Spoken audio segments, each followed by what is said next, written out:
Assalamualaikum warahmatullahi wabarakatuh. Kembali lagi di IST, edukasi seputar teknologi ya. Untuk kesempatan kali ini saya sedikit akan membahas ya untuk di simulasi digital ya sebenarnya. Memang masih ada hubungannya ya karena ini juga termasuk dalam teknologi. Jadi sebelum kita memulai eh, materi, silakan yang belum subscribe silakan subscribe, like dan komen ya. Kalau masih ada yang kurang jelas kalian bisa tanya di kolom komentar. Nah, untuk materi awal ini saya akan membahas mengenai komputer ya, menerapkan logika dan algoritma komputer. Nah, untuk logika ini diperkenalkan pertama kali oleh Aristoteles ya di 384 sampai 322 sebelum Masehi. Nah, menurut Aristoteles, logika adalah penalaran atau bentuk pemikiran. Itu ya, itu adalah logika. Terus ilmu yang memberikan prinsip-prinsip yang harus diikuti agar dapat berpikir valid menurut aturan yang berlaku. Jadi penalaran dalam bentuk pemikiran ya. Jadi banyak sekali ya. Nanti akan kita bahas mengenai contoh-contohnya juga antara logika dan algoritma ya. Jadi kenapa sih kita harus belajar logika gitu ya? Jadi semuanya kan memang membutuhkan logika ya. Jadi ada semuanya yang bisa dijelaskan itu adalah logika ya. Bisa kita lihat, bisa kita nalar, itu adalah logika. Sedangkan algoritma itu diperkenalkan oleh ahli matematika ya yang bernama Abu Ja'far Muhammad ibnu Musa al-Khawarizmi. Beliau adalah seorang ilmuwan Persia ini ya yang menulis kitabnya Al-Jabar wal Muqabala atau Rule of Restoration and Reduction sekitar tahun 825 Masehi itu ya. Jadi algoritma itu diperkenalkan oleh Abu Ja'far ya Muhammad al-Khawarizmi. Nah, algoritma adalah langkah-langkah yang dilakukan agar solusi ataupun masalah dapat diperoleh. Jadi menurut beliau adalah algoritma itu adalah mencari solusi ya. Sebenarnya banyak sekali ya masalah ya. Jadi ketika suatu masalah dihadapkan ke kita, kita juga harus memiliki solusi. Nah, solusi ini yang dimaksud beliau ya ini. Jadi algoritma itu adalah mengatasi solusi ya. Jadi ketika kita mengalami solusi, contoh kita memiliki mobil tiba-tiba banyak pecah, itu bagaimana solusinya. Terus nanti juga akan kita sedikit bahas contoh-contohnya ya, banyak contoh lah ya. Contohnya seperti kita mau melepaskan baut dan sebagainya, itu kan solusi yang banyak ya. Ketika oli harus diganti itu bagaimana caranya, itu kan masalah dan solusinya bagaimana. Solusi paling gampang tinggal ke bengkel ya kan, bawa ke bengkel, servis, selesai. Itu solusi paling gampang ya. Tapi kalau beda lagi kalau nggak ada duitnya, itu nanti juga timbul masalah lain ya kan. Atau kau minjem ataukah nanti bagaimana dan sebagainya. Itu kan merupakan uh, algoritma juga ya. Nah, dan menurut beliau adalah yang kedua adalah suatu prosedur yang merupakan urutan langkah-langkah yang berintegrasi ya, terintegrasi ya. Kalau busway ya.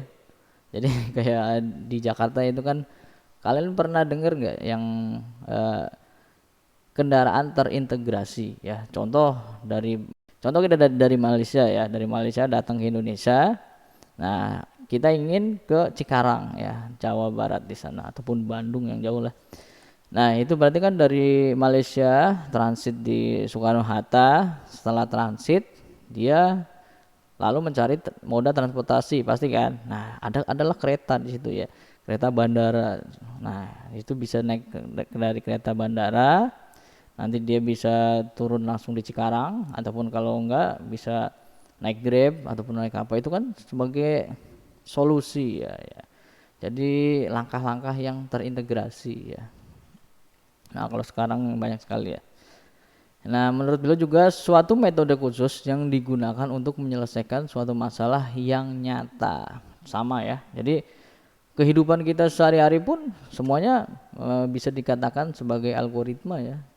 Jadi dari bangun tidur, terus kita mandi, gosok gigi, pakai sabun, pakai baju, dan pergi ke suatu tempat. Itu kan juga termasuk algoritma ya.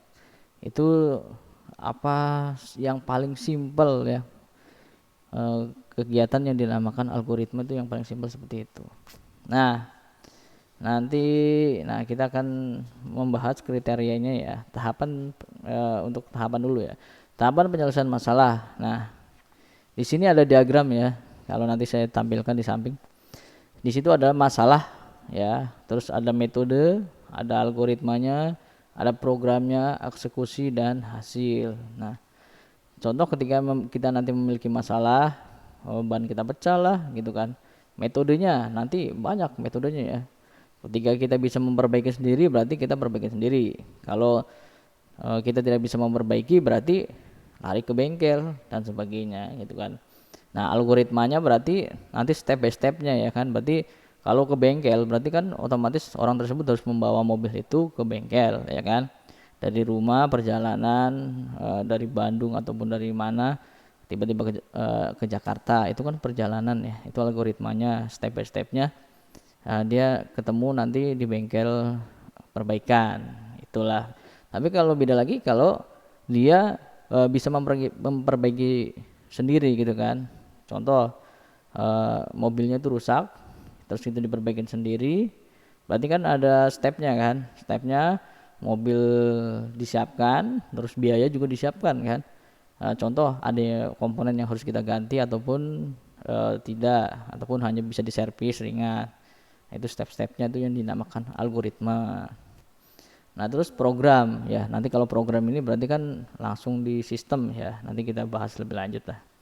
Eksekusinya berarti ya tadi kalau eksekusi di bengkel berarti ya udah selesai diserahkan ke montir, selesai urusan ya kan.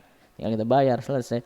Nah, tapi kalau metode yang kita pakai yang kedua dengan kita memperbaiki sendiri-sendiri, berarti setelah yang di algoritma yang tadi kita siapkan bahan-bahan spare partnya, berarti eksekusinya ya kita perbaikin ya. Contoh kita penggantian oli berarti olinya kita kuras dan kita isi dengan yang baru. Itulah eksekusi. Hasilnya ya udah selesai, bisa jalan dengan normal kembali. Yang tadinya ngadet-ngadet ataupun tarikannya kurang baik, dengan sudah diganti itu sangat berbeda ya. Kita bisa rasakan sendirilah ketika mobil ataupun motor itu sudah emang harus waktunya penggantian oli tapi tidak diganti, itu akan berat loh dan sebagainya. Itu ya, itu untuk masalah untuk tahapan penyelesaiannya. Oke, terus kita akan coba ada ini ya algoritmanya ya, yang tadi saya sampaikan algoritmanya ya. Nah, algoritma penggantian ban ini yang akan saya coba sedikit ini ya. Yang pertama kita harus melakukan start kendaraan dulu ya. Setelah kita start, kita hidupkan mobil tersebut, terus kita parkir mobil di tempat yang aman ya. Tempat yang aman yaitu harus pertama kalau di pinggir tiba-tiba pecah di pinggir jalan, ya kita coba cari yang benar-benar yang terbuka ya.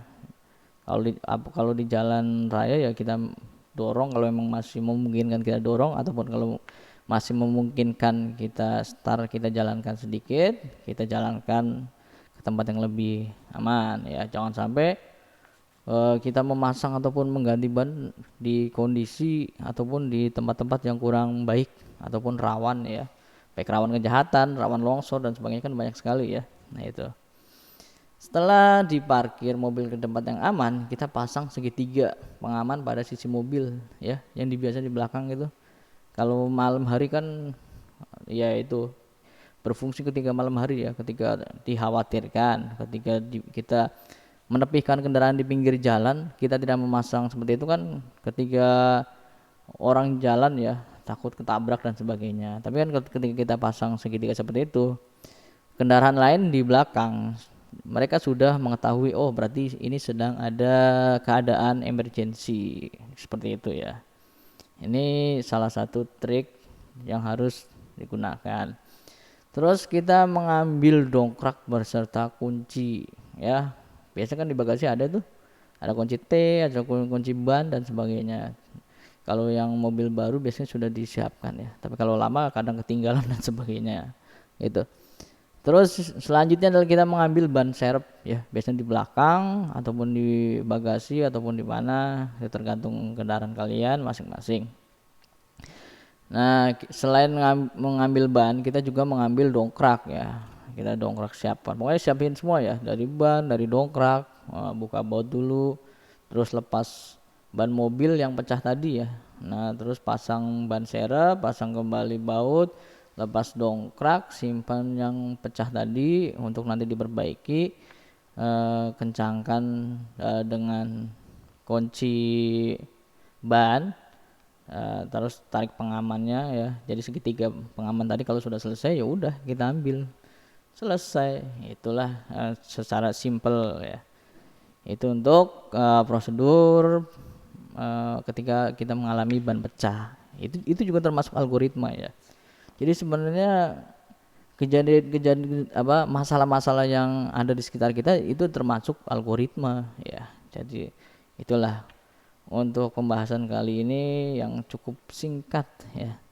Nggak usah lama-lama, yang penting kalian paham dan durasinya ntar kepanjangan, kuotanya habis. Gitu ya. Jadi itu saja yang dapat saya sampaikan. Nanti kalau kurang jelas kalian bisa komen di kolom komentar, ataupun ada sanggahan ataupun pertanyaan dan sebagainya, silahkan komen. Komen yang positif ya, yang bisa membangun channel ini agar lebih baik lagi dan baik lagi. Untuk sementara cukup sekian. Jangan lupa like, subscribe, dan komen ya. Saya ingatkan kembali agar tidak lupa, agar channel terus berkembang. Terima kasih. Assalamualaikum warahmatullahi wabarakatuh.